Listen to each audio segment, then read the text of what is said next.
Hi everyone! In this video we're going to look more closely at zeros of a polynomial function. We're going to learn some useful facts about zeros that will help us to find them. The first fact was already mentioned in previous videos. Here it is. To find zeros of a polynomial function f of x, solve a polynomial equation f of x equals 0. In other words, set the function equals 0 and solve the resulting equation. Let's try an example. We need to find zeros of function f of x equals x to the 5th power minus 2x to the 4th power. Okay, so to find zeros, we set this function equals 0 and solve this equation. And by the way, that's where the name zeros come from. The values of x that we're going to find make function equals 0. To solve this equation, we're going to observe that each term has the variable x, so it can be factored out. Specifically, it's going to be x to the power 4 that we can factor out. So we'll get x to the 4th power times x minus 2 equals 0. And once we factor the left side, now we need to set each factor equals 0. To solve this equation, we apply the fourth root to both sides. And from here, we get the first 0, which is x equals 0. And then from this equation, we get x equals 2. So these are the zeros of the given function f of x. Again, these values have such names because these values make function equals 0. Try plug them in and check. Let's look at the next fact. Fact number 2 says that if f of x is a polynomial function of degree n is greater than or equal to 1, then f of x has exactly n zeros, counting multiplicities. To better understand what it says here, let's refer some definitions. First of all, degree of a function is the highest power of x in that function. And basically it says here that power has to be 1 or greater. And then f of x has exactly n zeros, counting multiplicity. So basically what it says here is that degree of a function equals to the number of zeros that function has. Here's the summary of what it says in fact number 2. Degree of a function equals to the number of zeros that function has, counting multiplicities. Let's use our previous example to check that. Remember our function f of x? What is its degree? Since the highest power of x is 5, that's the degree of the given function. Well, according to this fact, it means that it must have 5 zeros. But this is what we found. We found 2. Why is that? Well, because we also need to count multiplicity. X equals 0 came from this factor, x to the 4th power, right? And because of this power, multiplicity of the 0 is 4. And multiplicity of the 0 x equals 2 is 1. Notice power 1 here. So x equals 0 has multiplicity 4, and x equals 2 has multiplicity 1. And that makes 5 zeros. Okay, let's go to the next fact. In fact number 3, we're going to talk about different types of zeros. When we solve a polynomial equation, in order to find zeros of a function, solutions to that equation, and therefore zeros, can be rational numbers. These are all the numbers that can be written as fractions. They're fractions themselves, the terminating decimals. It means that they have a finite number of decimal points. And whole numbers, because remember, any whole number can be always written as a fraction.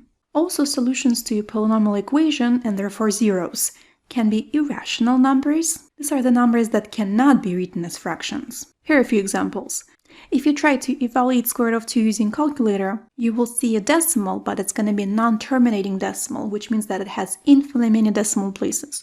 We're not able to write such decimal as a fraction.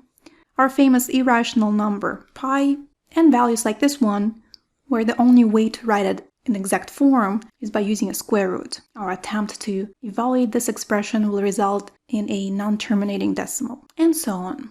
And finally, the solutions of a polynomial equation, and as a result, zeros of a function, can be non-real numbers. These are the numbers with an imaginary unit I. So basically, we can split zeros in two groups. Real zeros, they include rational and irrational zeros, and non-real zeros. And keep in mind that a polynomial function can have a combination of these types of zeros. For example, it can have 2 non-real zeros and 4 real zeros, where some of them will be rational numbers and some of them will be irrational numbers. So various combinations of different types of zeros are possible and common. However, we want to keep in mind that only real zeros can be used for graphing purposes, while zeros of a function are the same as the x-intercepts of the graph, and therefore number of x-intercepts can be less than the number of zeros that a function has. Let's move to the next fact. In fact number 4, it says that every polynomial function of degree n, that's greater than or equal to 1, can be written as n linear factors, not necessarily distinct. So basically any polynomial function can be written in this factored form, where the number of factors corresponds to the degree of a function. And that makes sense, because if I take all those factors and multiply them out, all x's will be multiplied out, and that's how I should be able to obtain the highest power of x. But what else is important here is that values denoted by c1, c2, c3 represent zeros of a function. Well, we kind of already saw that, right? If I want to obtain zeros from this factored form, I would set each factor equals 0 and then solve for x. So if I set x minus c1 equals 0 and solve for x, x will be equal to c1. Well, that's going to be 0 of a function. So that makes sense. And also keep in mind that we have this fully factored form. Zeros may repeat. Well, that happens when zeros have a multiplicity greater than 1. And we already mentioned that, but I want to record it. This is the factored form of a polynomial function. Let's try the following example. We need to find zeros of the given polynomial function, and then write the function in factored form. First of all, based on fact number 2, I know that this function has 5 zeros. Notice that the highest power of x is 5, so that means that the degree of the polynomial is 5. Also, using the fact number 1, I know that to find zeros, I need to set this function equals 0 and solve the resulting equation. At this point, we don't have any tools for solving a polynomial equation except factoring. I've noticed that each term of this equation has the variable x, so I should be able to factor it out. So in step 1, I'm going to factor out the GCF, or the greatest common factor, which is x squared in this case. If I factor out x squared, inside the parentheses, I'll get 9x to the third power plus 18x squared minus 4x minus 8 equals 0. I am not ready to set each factor equal to 0 yet, because inside the parentheses I still have a polynomial of degree 3, so I need to continue factoring. I've noticed that I can apply the grouping method to this polynomial. If I group terms this way, then the first group has the greatest common factor, 9x squared. And the second group has the greatest common factor, -4. I'm going to factor out those factors from each group. First of all, I still have x squared in the front. I'll use brackets at this point. I'm factoring out 9x squared. It means that inside the parentheses, I'll have x plus 2. And then from the second group, I factor out -4. That means that inside the parentheses, I will have x plus 2.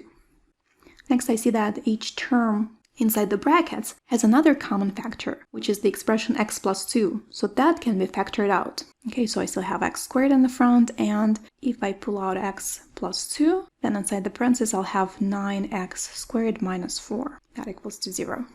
Now, once all factors are either quadratic or linear, I'm ready to set each equal to 0. To solve this equation, I'll square both sides. This will give me x equals 0. The second solution is x equals -2. And then to find x from this equation, first we're going to isolate x squared, and then again take the square root of each side. Plus 4 plus 4, 9x squared equals 4. Then divide by 9 on each side. X squared equals 4 over 9. And finally take square root of each side. Remember, when we take square root of each side when we solve an equation, we always obtain two solutions, positive and negative. We didn't have it here because that was 0, right? 0 cannot be either positive or negative. But if it's non-zero value, we'll always end up with two answers. In this case, it's x equals positive and -2 over 3. Okay, so we obtain zeros of the given function. Let's count them. 1, 2, 3, 4. Okay, so we have 4, but we need to have 5. Let's not forget that we also need to count multiplicities. X equals 0 comes from the factor x squared. That means that it has multiplicity 2. X equals -2. The 0 has multiplicity 1. And then the two zeros here, positive 2/3 and -2/3, they each have multiplicity 1. We found zeros, their multiplicities, so we're ready to write the function in factored form. Here's that form. Since our function has 5 zeros, it's going to have 5 factors like that, in which we're going to have x minus, and then we're going to write h0. Also notice this leading coefficient a sub n. Since in this factored form, all x's have coefficients 1, we'll need to remember to write down this leading coefficient that corresponds to the leading coefficient in the given function. See that it's 9? In other words, we're going to write f of x equals, and the leading coefficient is 9 from the given function. And let's start factors. The first one is x minus the first 0, which is 0. Then x minus 0 again, well, because multiplicity of this 0 is 2, so it's repeated twice. Next is x minus 0, that's negative 2. Notice how I am always writing minus sign inside the parentheses and then placing 0 with its sign. The next factor is x minus 2 over 3. And the last one is x minus negative 2 over 3. And of course, we can simplify expressions when we have double negative sign. In each, we can replace that with a plus sign. So here's the given function in factored form that exactly matches the definition from fact number 4. Of course, there are still ways to simplify it a little bit further. This is completely optional. So first of all, what we can do is just to ignore zeros. Of course, x minus 0 is just x. And instead of writing x twice, we can write down x squared. Also, to get rid of the fractions that we have in these two expressions, we can split up 9 into 3 and 3. And multiply the first 3 by the first expression, we'll distribute it, right? And distribute the second 3 over the next expression. So here's the alternative way of writing the factored form of function f. X squared from x times x plus 2. The next expression will be 3x minus 2. Again, I distributed 3, I multiplied 3 by x, and then 3 by 2/3. 3 cancels, so we just left with minus 2. And the last expression is 3x plus 2. Again, we obtain it by distributing 3.